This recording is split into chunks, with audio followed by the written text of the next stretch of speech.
Assalamualaikum warahmatullahi wabarakatuh. Perkenalkan, kita dari kelompok 1 dari mata kuliah Ekonomi Sumber Daya Manusia Lanjutan ingin menyampaikan materi yaitu efisiensi ekonomi dan biaya manfaat dengan dosen pengampu Ibu Israyani SE MSI.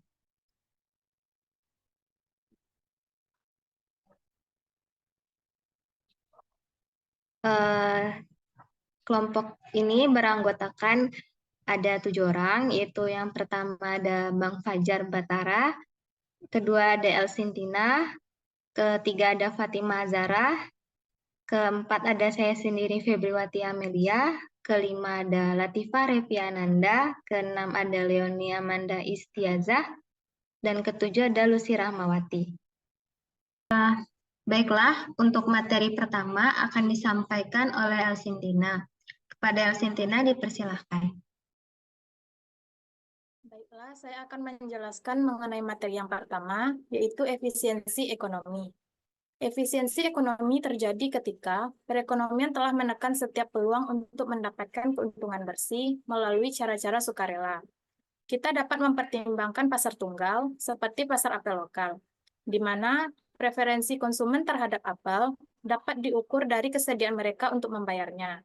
Demikian pula kita mengukur biaya peluang bagi masyarakat atas sebuah apel dengan biaya produksi marginal. Untuk mencapai hasil yang efisien bagi masyarakat, diperlukan perbandingan antara keinginan konsumen sebagaimana yang tercermin dalam permintaan mereka, dengan biaya yang ditanggung masyarakat, baik oleh sektor swasta maupun pemerintah, atas produksi yang dibutuhkan. Para ekonom menggunakan analisis permintaan dan penawaran untuk menentukan lokasi sumber daya yang efisien di pasar kompetitif, di mana pasar kompetitif adalah bentuk pasar yang berfungsi dengan baik. Namun, kita juga akan melihat bahwa untuk pasar yang tidak berfungsi dengan baik, atau dalam kasus di mana tidak ada pasar sama sekali, konsep manfaat dan biaya yang mendasarinya seringkali masih berlaku.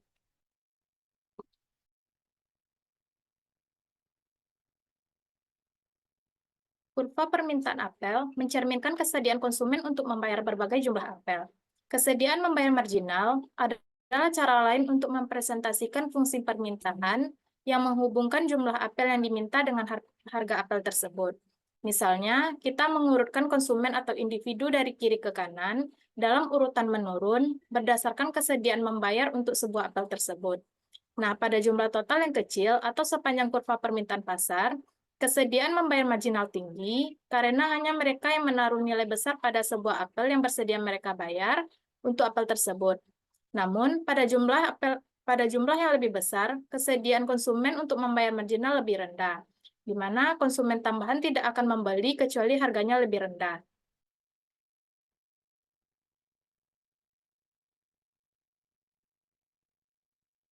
Nah, dapat kita perhatikan gambar kurva ini, di mana gambar ini merupakan surplus konsumen. Pada harga P1, konsumen akan membelanjakan sejumlah P1 Q1. Nah, ini adalah sebagian kecil dari nilai apel bagi konsumen dan juga merupakan apa yang mereka bayarkan. Namun, nilai total apel tersebut bagi konsumen juga mencakup area tambahan yang diarsir di bawah kurva permintaan, yang disebut sebagai segitiga surplus konsumen. Konsumen akan bersedia membayar lebih dari P1, namun mereka tidak harus melakukan hal tersebut, di mana setiap konsumen yang membeli apel bersedia membayar harga pada kurva permintaan. Harga tersebut mencerminkan keuntungannya, namun seseorang harus mengurangi harga pasar untuk mendapatkan keuntungan bersih. Nah, area yang diarsir hanyalah jumlah keuntungan bersih dari masing-masing pembeli. Alternatifnya, surplus konsumen di Q1 sama dengan nilai total yang diterima konsumen atau area di bawah kurva permintaan hingga Q1, yang dikurangi dengan jumlah yang harus mereka belanjakan, yaitu P1 Q1.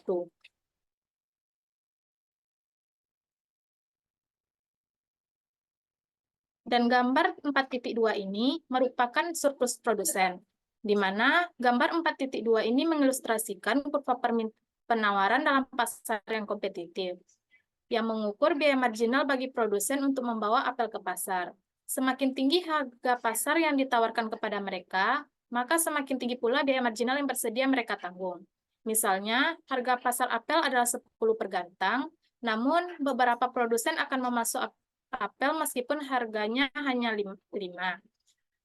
Nah, 10 per gantang yang mereka terima tersebut merupakan surplus 5 per gantang yang melebihi harga yang diperlukan untuk mendorong mereka mentransfer sumber daya dari penggunaan lain ke produksi apel. Sehingga total pengeluaran konsumen pada P1, Q1 dibagi ke dalam biaya sumber daya bagi penjual atau area putih di bawah kurva penawaran ini dan ditambah dengan surplus produsen yang merupakan area yang diarsir. Baiklah, itulah penjelasan materi dari saya. Saya kembalikan kepada moderator. Selanjutnya, materi berikutnya akan disampaikan oleh Lucy Rahmawati. Pada Lucy dipersilahkan. Baik, terima kasih pada moderator. Baiklah, saya akan melanjutkan materi dari Elsin, yaitu kriteria ekonomi untuk memaksimalkan kesejahteraan adalah memaksimalkan jumlah surplus konsumen dan produsen. Dengan menggabungkan diagram penawaran dan permintaan pada gambar 4.3, kita melihat keuntungan bagi konsumen ditambah keuntungan bagi produsen. Ini total manfaat bersih bagi masyarakat pada total area yang diarsir. Pada gambar 4.3 itu menunjukkan bahwa kuantitas Q1 di mana permintaan sama dengan penawaran, memaksimalkan jumlah surplus. Jika kuantitas lebih kecil dari Q1, kita dapat meningkatkan surplus konsumen dan produsen. Pada daerah yang diarsir, dengan meningkatkan Q, jika kuantitas melebihi Q1, kita dapat meningkatkan surplus dengan mengurangi Q, karena jumlah tambahan di luar Q1 memerlukan biaya yang lebih besar. Itu kurva penawaran dibandingkan manfaatnya bagi konsumen atau kurva permintaan.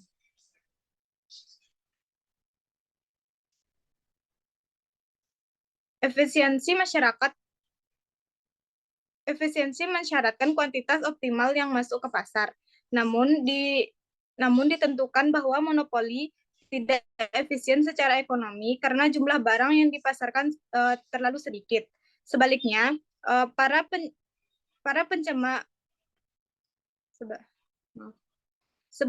para pencemar umumnya memproduksi terlalu banyak barang yang produk sampingannya seperti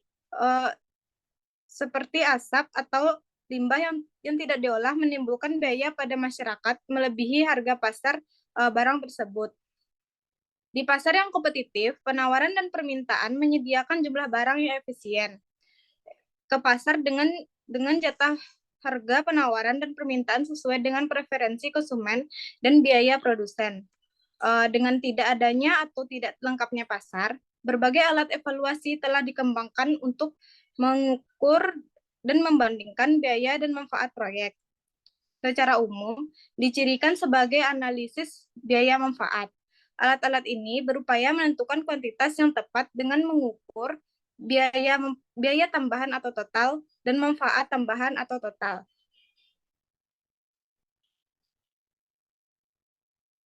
Baiklah, selanjutnya yaitu materi kedua, yaitu analisis biaya manfaat. Bagian pertama itu latar belakang. Bentuk awal cost benefit analysis atau CBA muncul lebih dari satu abad yang lalu oleh Korps Insinyur Angkatan Darat AS untuk mengevaluasi pengendalian banjir dan sistem air lainnya. Dengan adanya proyek-proyek pekerjaan umum yang besar pada masa depresi tahun 1930-an, maka program-program yang mahal perlu dibenarkan. Pengenalan Medicare dan Medicaid pada tahun 1965 membuat para ekonom kesehatan lebih fokus pada CBA. Pemerintah federal terus memperbaiki dan menstandarisasi metode dan sejak tahun 1981, semua peraturan federal harus menjalani CBA.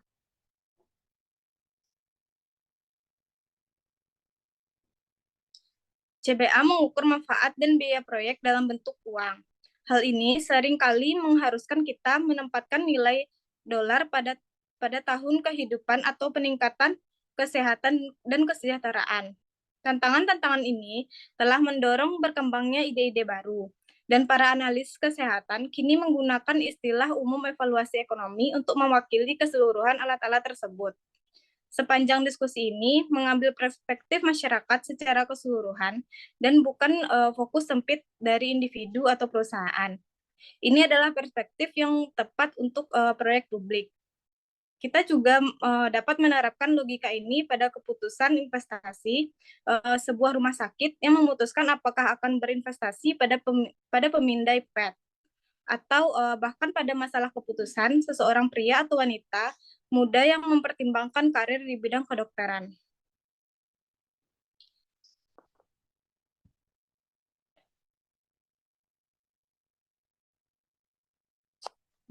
Baiklah, sekian pemaparan materi dari saya. Saya kembalikan kepada moderator. Baik, terima kasih Lucy Ramawati. Selanjutnya, materi akan disampaikan oleh Latifah Reviananda. Kepada Latifah, dipersilakan. Baik, terima kasih kepada moderator. Saya menunjukkan materi yang dibacakan oleh Lucy tadi. Selanjutnya, analisis efektivitas biaya (CIA) dan analisis utilitas biaya (CUA) telah muncul sebagai alternatif utama selain CBA.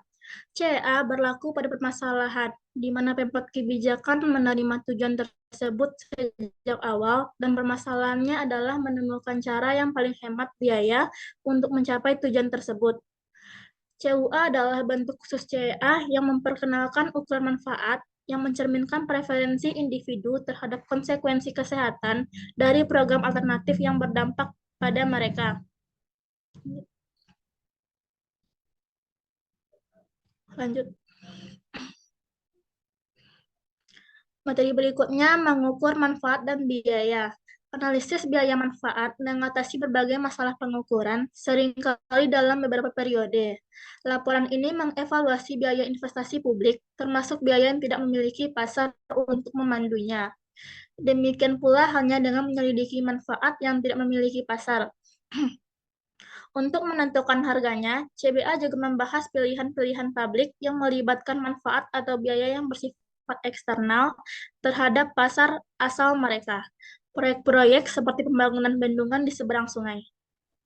CBA berpijak pada premis bahwa suatu proyek atau kebijakan akan meningkatkan kesejahteraan sosial jika manfaat yang diperoleh melebihi biaya yang dikeluarkan. Manfaat dan biaya ini harus mencakup tidak hanya manfaat langsung yang disebabkan oleh proyek, namun juga manfaat atau biaya tidak langsung yang disebabkan oleh eksternalitas atau dampak pihak ketiga lainnya. Sederhananya, jika B mewakili seluruh manfaat dan C mewakili seluruh biaya, sebuah proyek dianggap bermanfaat jika B, Y, C besar dari 0. Kita juga dapat mengurutkan proyek berdasarkan rasio manfaat terhadap biaya dalam kurung B per C. Dengan demikian, rasio B per C yang lebih tinggi umumnya menunjukkan suatu proyek yang akan memberikan manfaat sosial yang lebih besar untuk sejumlah biaya tertentu.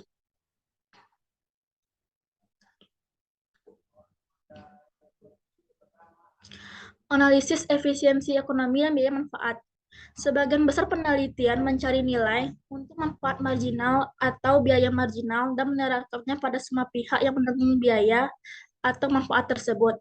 Dalam serangkaian artikel berpengaruh, Ruger dan rekannya mengembangkan metodologi penerapan biaya mikro, sebuah pendekatan pengumpulan data dari bawah ke atas yang menghasilkan perkiraan yang tepat dengan mensurvei secara langsung unit dan biaya dari seluruh input yang dikonsumsi oleh peserta dalam intervensi tertentu.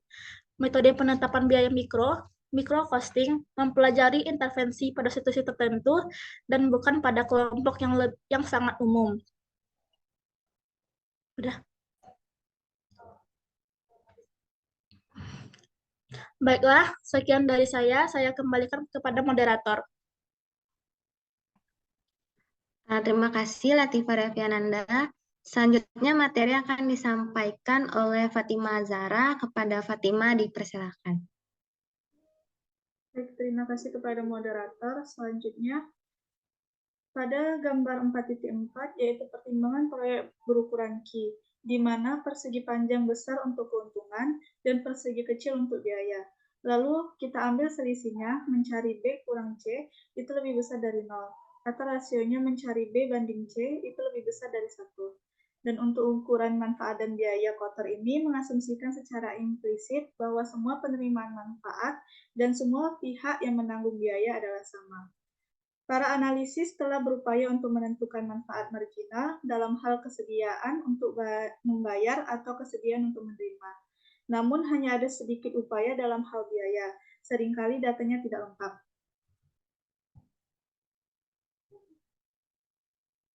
Selanjutnya, multiperiode mengharuskan kita mendiskonkan biaya dan manfaat di masa depan agar setara dengan nilai sekarang. Untuk kebutuhan ini muncul dari salah satu dari dua alasan dasar yang menunjukkan bahwa dolar di masa depan biasanya tidak bernilai bagi masyarakat sebanyak dolar saat ini. Yang pertama itu, $1 saat ini digunakan untuk hal lainnya.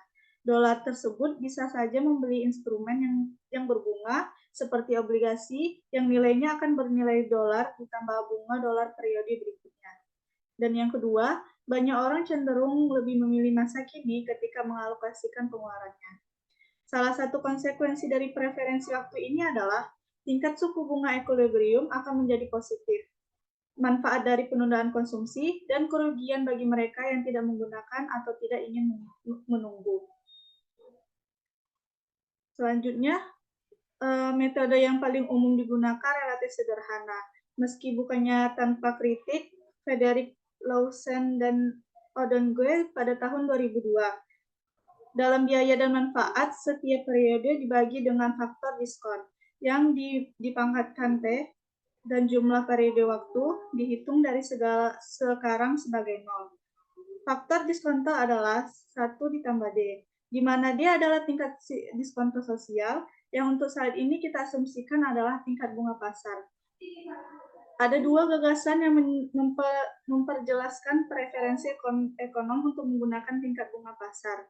Yang pertama itu, para ekonom seringkali meremehkan klaim yang dibuat sebagian orang atas nama generasi mendatang dengan pemahaman bahwa semua penilaian manusia pada akhirnya harus berasal dari orang-orang yang hidup di masa kini.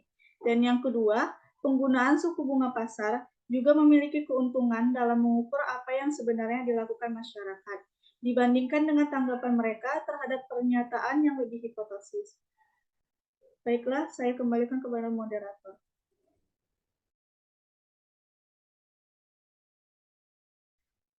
Terima kasih Fatima Zahra. Selanjutnya materi akan disampaikan oleh Bang Fajar. Kepada Bang Fajar dipersilakan. Baiklah, terima kasih kepada moderator. Saya akan melanjutkan materi selanjutnya, yaitu penyesuaian risiko dan CBA. Peraih Nobel Joseph Stiglitz tahun 1988 merekomendasikan bahwa tingkat diskon sosial yang relatif lebih rendah mencerminkan peran masyarakat dengan lebih baik. Dalam metode ekuivalen kepastian, manfaat bersih yang tidak pasti dalam suatu periode seringkali diwakili oleh distribusi probabilitas atas hasil-hasil proyek, digantikan dengan ekuivalennya, nilai yang membuat para pengambil keputusan tidak peduli antara rangkaian hasil yang beresiko dan hasil yang diharapkan. Semakin beresiko suatu proyek, semakin rendah tingkat kepastiannya, setara dengan seseorang yang menghindari risiko. Analis kemudian menerapkan kriteria biaya manfaat yang diwakili oleh persamaan 4.1 dengan menggunakan ekuivalen kepastian untuk setiap periode. Masalah penyesuaian risiko menarik minat para ekonom kesehatan. Beberapa peneliti mengusulkan penggunaan tingkat pengembalian yang disesuaikan dengan risiko untuk membandingkan program dengan risiko yang berbeda.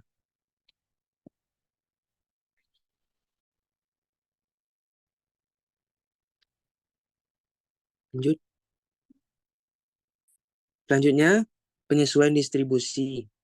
Biaya manfaat terutama bertujuan untuk meningkatkan efisiensi. Perubahan dalam distribusi pendapatan seringkali diakibatkan oleh suatu proyek. Pada tingkat praktis, setelah mengurutkan proyek berdasarkan manfaat bersihnya, pengambil keputusan dapat menggunakan penilaian informal mengenai dampak relatif terhadap distribusi pendapatan dan kemudian menyesuaikan peringkatnya. Secara lebih formal, Stiglitz mengusulkan bobot distribusi yang mana manfaat atau kerugian bersih memberikan bobot lebih pada kelompok berpendapatan rendah dibanding kelompok lain.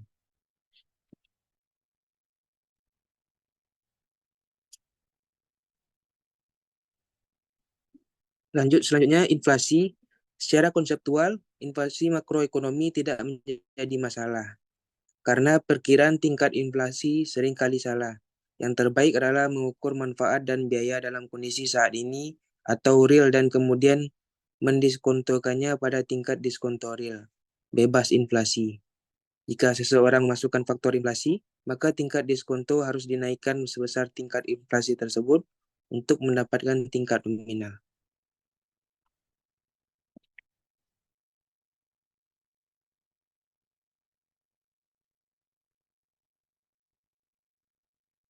Selanjutnya, materi yang keempat, menghargai kehidupan manusia.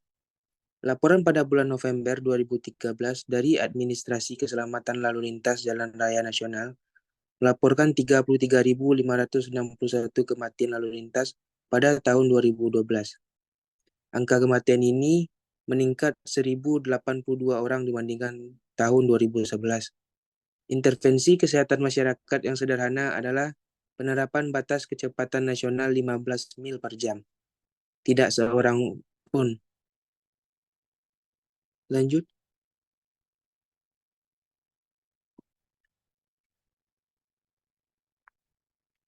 Intervensi kesehatan masyarakat yang sederhana adalah penerapan batas kecepatan nasional 15 mil per jam.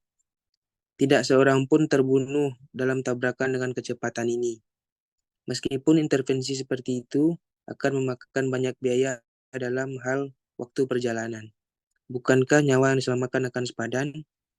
Menempatkan nilai pada kehidupan manusia adalah salah satu tugas yang paling sulit, namun seringkali tidak dapat dihindari dalam CBA layanan kesehatan. Pendekatan pertama dari beberapa pendekatan yang dikenal sebagai pendekatan sumber daya manusia, memperkirakan nilai sekarang dari pendapatan masa depan seseorang. Baiklah, selanjutnya saya kembalikan kepada moderator. Terima kasih Bang Fajar yang sudah menyampaikan materi. Selanjutnya materi akan disampaikan oleh Leonie Amanda. Kepada Leonie dipersilakan. Baik, terima kasih pada moderator. Materi selanjutnya itu analisis sistem kesehatan biasanya mengungkapkan kebingungan atau kekecewaan atas mengapa kita, warga Amerika, menghabiskan begitu banyak uang untuk layanan kesehatan pada tahun terakhir kehidupan kita. Nanti dalam bab ini kami akan menjelaskan tahun kehidupan yang disesuaikan dengan kualitas atau kali dan bagaimana ukuran ini menyiratkan bahwa seseorang tidak mempunyai klaim atas layanan kesehatan luar biasa. Ketika dia sudah sangat tua, para lansia menghabiskan lebih dari 1/4 total pengeluaran layanan kesehatan mereka pada tahun terakhir kehidupannya.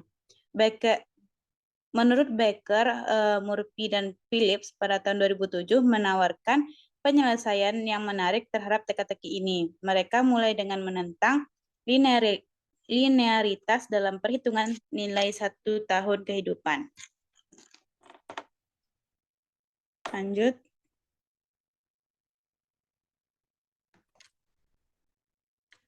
Analisis mereka bertumpu pada 4 gagasan intuitif. Pertama, bagi banyak orang yang sangat tua dan sakit, sumber daya yang mereka memiliki biaya peluang yang sangat rendah karena mereka tidak dapat menikmati kekayaan mereka setelah mereka meninggal. Kedua, mereka mungkin secara rasional mempunyai harapan untuk hidup, termasuk harapan bahwa layanan kesehatan yang lebih maju akan dikembangkan dalam waktu panjang. Ketiga, nilai hidup sosial mereka, yaitu nilai hidup mereka tidak hanya bagi diri mereka sendiri, tetapi juga bagi keluarga, teman, dan komunitas. Mungkin sangat tinggi. Yang terakhir atau yang keempat, yaitu para penulis ini menunjukkan bahwa perpanjangan 1 tahun kehidupan mungkin sama pentingnya bagi pasien yang lemah dan bagi mereka memiliki kesehatan yang lebih baik. Lanjut. Materi kelima yaitu tentang analisis efektivitas biaya. Analisis efektivitas biaya atau CEA terkadang memberikan pendekatan yang lebih praktis dalam mengambil keputusan dibandingkan CBA. Menurut Geber Philip pada tahun 1997. CEA membandingkan biaya untuk mencapai tujuan non-moneter tertentu seperti pelayanan nyawa. Dalam analisis efektivitas biaya, kita berasumsi bahwa tujuan tersebut diinginkan meskipun manfaatnya belum dievaluasi dalam bentuk uang. Tepatnya, setiap proyek mungkin menghasilkan manfaat bersih negatif jika manfaat bersih tersebut dapat dihitung. Meskipun penilaian manfaat dihindari, permasalahan dalam menentukan biaya tetap ada. Lanjut.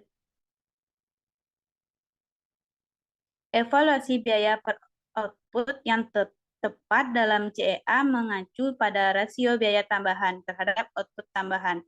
Sebagaimana tercantum dalam persamaan 4.2, perubahan biaya sosial yang timbul akibat proyek tertentu adalah C1, YC0, dan keuntungan dalam output kesehatan adalah E1, E0, dan dapat dirasiokan CEA-nya yaitu C1CY0 per D1 dan EY0. Biayanya seperti biaya dalam dolar, sedangkan keluarannya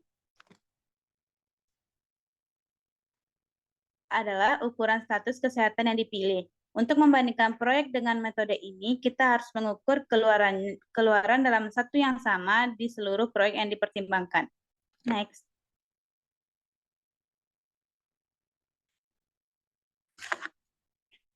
Keuntungan CEA. Tugas CEA secara konseptual mirip dengan keputusan produksi suatu perusahaan, yaitu menghasilkan tingkat output tertentu dengan biaya serendah mungkin. Selain itu, seperti dalam keputusan produksi perusahaan, tujuannya harus dapat dikuantifikasi dan diukur dalam satuan yang sama di seluruh proyek. Jika tidak, hubungan yang jelas antara biaya dan output tidak dapat ditentukan. Contoh lainnya adalah banyak komunitas yang mendukung daur ulang hingga ke titik di mana kewajiban daur ulang menjadi semakin luas. Dengan asumsi bahwa masyarakat telah memutuskan tujuan mengurangi jumlah sampah, maka analisis efektivitas biaya dapat digunakan untuk membandingkan daur ulang dengan insinerasi dan strategi pengelolaan sampah lainnya. Pada akhirnya, CEA dapat menjadi langkah awal yang berguna untuk melakukan studi biaya manfaat. Jika para analisis menghadapi masalah yang signifikan dalam melaksanakan CEA, kecil kemungkinannya bahwa CBA akan dapat dilaksanakan. Sebaliknya, kemajuan yang baik dalam mengembangkan CEA seringkali dapat menentukan apakah mungkin untuk mengambil langkah berikutnya dalam memperluas CEA sebagai studi biaya manfaat. Baiklah, sekian materi saya kembalikan kepada moderator.